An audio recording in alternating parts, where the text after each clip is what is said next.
I was in the Army from 1956 to 1976.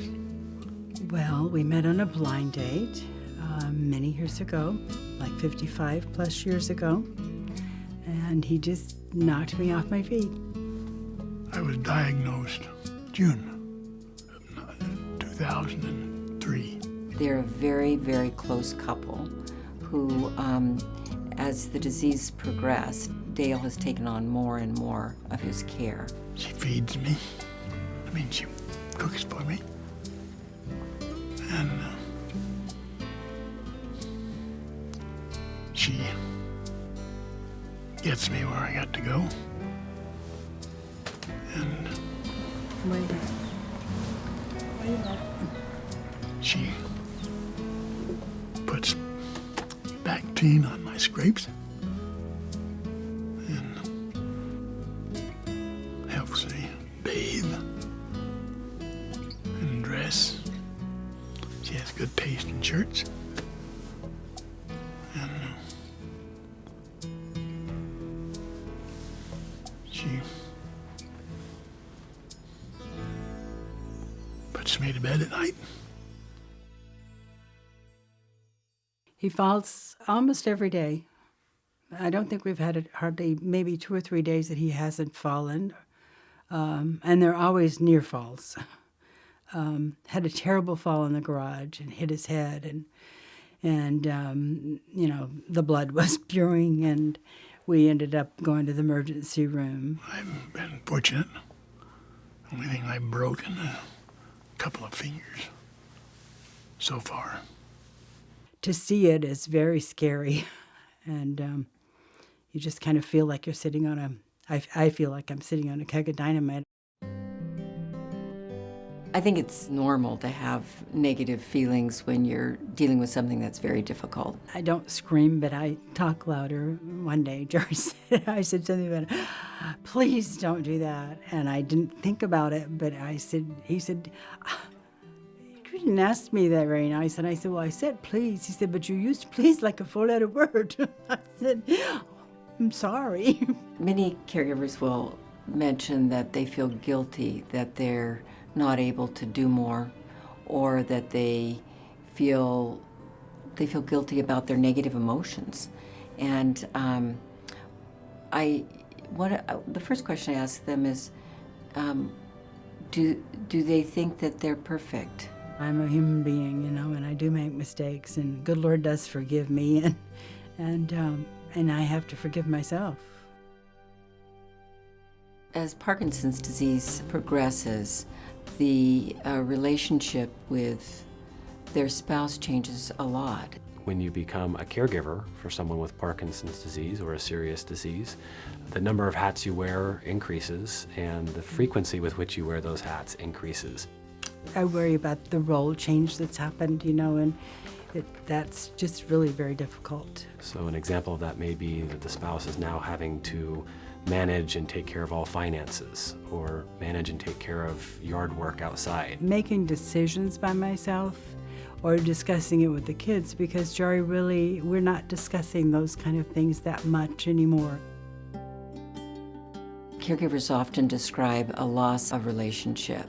And what that really means is just the shared intimacy they've had over years can be really impaired. That's one of the hardest things that we've lost, is the intimacy we had. But we hug, we kiss. When I go in to get him up in the morning, I always give him a big kiss, and we never go to bed without kissing each other goodnight. When you have Parkinson's disease, there's so much decline in your facial expression and your gestures that it's often hard to tell what a person with Parkinson's disease is feeling unless they really tell you. With the masking that comes along with Parkinson's, you can't tell whether he's laughing or not. So really working hard to communicate about what's going on with them, and asking their spouse about how they're doing is a very helpful thing. Talk to each other about it. I think you really need to talk about some hard things. People who feel like they want to be heroes, or that it's their duty to be 24/7, always, typically burn out. I knew I couldn't do it all, and that's the reason another reason I got help early on, and I also started thinning out my own activities, because I find when I'm trying to do too much that I get really short and I get really tired. Well, caregiving is hard on a caregiver. And there has to be some time of relief. Assessing for caregiver strain, if we want to use that word, is really important for clinicians to do, and it's not always easy to tell. Sometimes it's obvious. They're so stressed and they are so depleted that they can't begin to hide it. She was talking about something and I just broke down in tears. And so yeah, a couple of times that's happened in the office. Other times, it's not as obvious, even if you're sensitive to it, because the natural tendency when you're a healthy spouse, is to feel that the real focus should be on the person with the illness. You do try to be strong, though. If caregivers seem like they have a lot of strain, I often will refer them to social workers, to psychologists, or other mental health providers for support. We try to tailor our interventions to meet the person where he or she is.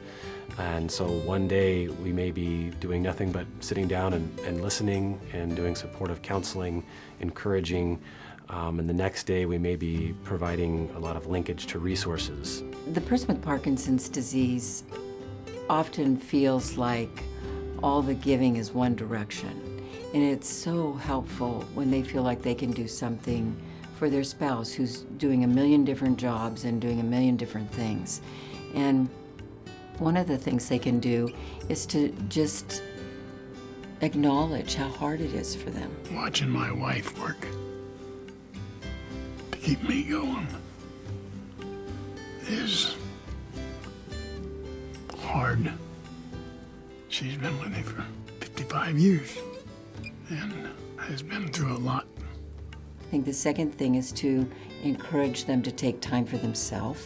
And if that means somebody else has to come stay with them, or their spouse does that, that's so validating. Well, hello there, how are you? How's Jerry doing today? He's doing pretty good. Okay. Oh, so good to see you. Jerry said he didn't really want anybody because he didn't need anybody. And I said, well, I don't know that you do, but I do. And he's really been very open to that. It's been pretty easy for me. I'm not super self-conscious when I have to be assisted. She's free to do many of the other things that need to be done in their home. I've always shopped, major shopping, like once a month or so. We used to go grocery shopping together, and now I go by myself. Mainly I get produce and fresh vegetables and things like that. With two of us, there's not that much of major shopping anymore. Caregivers who are 24/7 truly need time away. Oh, I don't know about that. It's a little crazy. I have a group of ladies that they get together on Monday mornings, and I've just started going back, and I try to go to that group almost every Monday, but I can't always make it. Respite care simply means time away from the duty that you have. That can occur in the community where the patient with Parkinson's goes to a place where there's trained professionals to help care for the patient.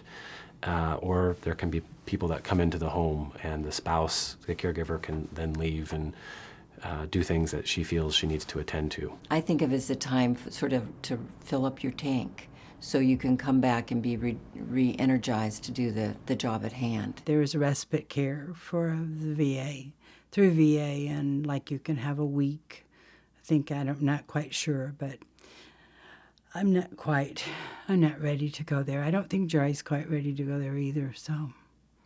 And I'm hoping I won't have to do that, but I may. Many people have many built-in supports, either through their church or their family or just their social circle. Your friends and loved ones want to help you, and that's their way of sharing, and their way of being a part of the friendship, and when you let people help you, it's such a blessing for them and for you. I think there are also some great